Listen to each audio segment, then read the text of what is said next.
कि एक तरफ मस्जिद है, एक तरफ मंदिर है, एक तरफ गुरुद्वारा है तो एक तरफ गिरजाघर है। यही हमारी शान है, जिसे हम अंग्रेजी में कहते हैं को एग्जिस्टेंस, एक साथ रहना, अगल बगल में पूजा स्थल का आबाद होना, हाँ?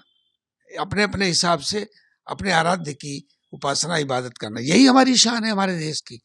इसी को हम यूनिटी इन डाइवर्सिटी कहते हैं। लेकिन ये सरकार, बड़े अफसोस से कहना पड़ता है, ये सरकार बजाय इसके कि देश के विकास को अपना एजेंडा बनाए, रोजगार, स्वास्थ्य और शिक्षा को अपना एजेंडा बनाए, धार्मिक मामलों को अपना एजेंडा बनाकर देश को चला रहे हैं। 17 जनवरी को माननीय जिला कोर्ट द्वारा आदेश हुआ, जिलाधिकारी को रिसीवर बनाया गया, रिसीवर नियुक्त हुए। फिर 31 जनवरी का जो ऑर्डर था उसमें जो पूजा पाठ का जो है तुरंत पूजा पाठ स्टार्ट कराया जाए, जो 1993 से बंद था, उस पूजा पाठ को पुनः बहाल किया जाए। व्यास जी को कब्जे में जो तमाम धार्मिक क्रियाएं उस तहखाने में होती थी उसको पुनः चालू कराया जाए। तो 31 तारीख का था, जिसमें जिलाधिकारी ने जो है कंप्लाइन करते हुए कोर्ट के आदेश का उन्होंने पूजा पाठ भी स्टार्ट कर दिया है। इसके विरोध में हाई कोर्ट जो है मुस्लिम पक्ष अंजुमन इंतजामिया गया था, पहले सुप्रीम कोर्ट गया। सुप्रीम कोर्ट से जाने के बाद सुप्रीम कोर्ट ने लतारा कि भाई आप सुप्रीम कोर्ट डायरेक्ट क्यों आ रहे हैं, आप हाई कोर्ट जाइए। दूसरे दिन हाई कोर्ट गए, हाई कोर्ट ने सुनवाई किया और हाई कोर्ट ने भी इनको लताड़ा है। देखिए, जब किसी पर, किसी घर पर हमला होता है, छीनने की कोशिश होती है, तो जो मजलूम होता है, जिसे इंसाफ नहीं मिलता कहीं से, तो अगला ऑप्शन देखता है कि जहां ऑप्शन है इंसाफ को करेगा। अंजुमन इस्लामिया कमेटी वाराणसी मुकदमा लड़ रही है और हम सब जानते हैं देशवासी कि 350 साल से लगातार वहां नमाज हो रही है, 5 वक्त की नमाज हो रही है, जुमा भी हो रहा है, बगल में मंदिर है, और यही तो हमारे भारत की शान है। हाईकोर्ट ने कहा है कि जब 17 तारीख को जो आदेश आया था जो रिसीवर बनाए जाने की, तब तो आपने कोई ऑब्जेक्शन नहीं किया। जब वो रिसीवर नियुक्त हो गए, पूजा पाठ उन्होंने चालू करवा दिया, तब आप कोर्ट आ रहे हैं। तो इस सब सारी चीज़ों को लेकर जो है सुनवाई जो है चल रही थी, और आज पुनः वहाँ सुनवाई है।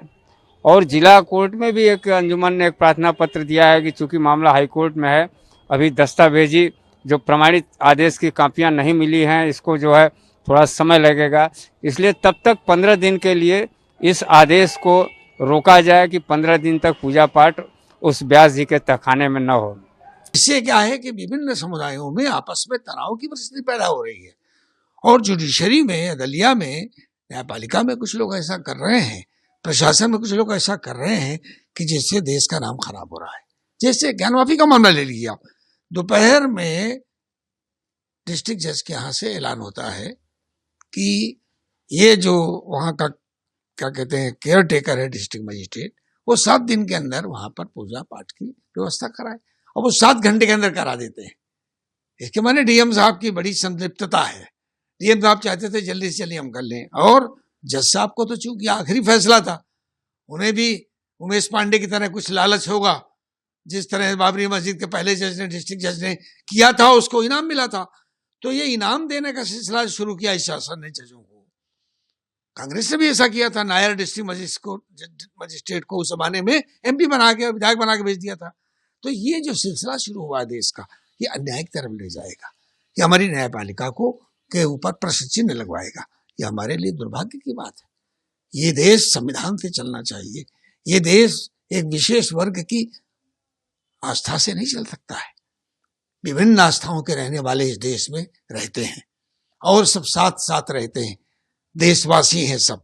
देश पर गर्व है हमें कि वी है सेकुलर डेमोक्रेटिक रिपब्लिक हमारा है, हमारा जो है धर्मनिरपेक्ष लोकतांत्रिक रिपब्लिक है। हमारा एक व्यवस्था, धार्मिक व्यवस्था का देश नहीं है, संवैधानिक व्यवस्था का देश है। भारत रत्न डॉक्टर भीमराव अम्बेडकर के चेयरमैनशिप में जो संविधान मिला, उसके अनुरूप देश चलेगा। लेकिन ये 9 साल से ये सरकार एक खास विचारधारा, एक वर्ग की तुष्टीकरण के साथ देश को चलाना चाहते हैं, ये गलत है। जहां तक बात रह गई अंजुमन इस्लामिया कमेटी की, वो करेगी, और पटना बोर्ड और हम सारी संगठन जो सहयोग कर सकते हैं करेंगे। राष्ट्रपति से समय मिलेगा, राष्ट्रपति के सामने अपनी बात रखेंगे। सर्वोच्च न्यायालय में हम जा रहे हैं, सर्वोच्च न्यायालय हाई कोर्ट में भेजा था, वहां से हमें स्टे नहीं मिला, तो हम सर्वोच्च न्यायालय का दरवाजा खटखटाने के लिए वहां रजिस्ट्रार के यहाँ फाइल कर चुके हैं। देखिए, जिला अदालत में आज माननीय न्यायालय में राखी सिंह बनाम उत्तर प्रदेश सरकार की सुनवाई है। जो प्रार्थना पत्र हम लोगों ने कल जो बचे हुए तहखाने हैं उसके सर्वे के संबंध में दिया था, उस पर आपत्ति माननीय न्यायालय द्वारा मांगी गई थी। उस पर आज आपत्ति मुस्लिम पक्ष द्वारा और अन्य जो भी पक्षकार हैं, विपक्षी हैं, उनके द्वारा फाइल संभवतः की जाएगी और अगर आपत्ति आ जाती है तो फिर उस पर सुनवाई होगी और सुनवाई के बाद आदेश आएगा। तो और बाकी जो माननीय उच्च न्यायालय में जो है संभवतः जो मुस्लिम पक्ष गया था कि जो है तत्काल पूजा रोक दी जाए, वहाँ पे फिलहाल स्टे कर दिया जाए, तो उस संबंध में माननीय न्यायालय ने आदेश दिया था कि आपके संबंध में एक और आदेश हुआ था रिसीवर नियुक्त करने का, तो वो प्रेयर अमेंड करने के लिए माननीय उच्च न्यायालय ने आदेश दिया था। तो उस संबंध में सुनवाई है आज और जिला न्यायालय में राखी सिंह के मुकदमे में सुनवाई है।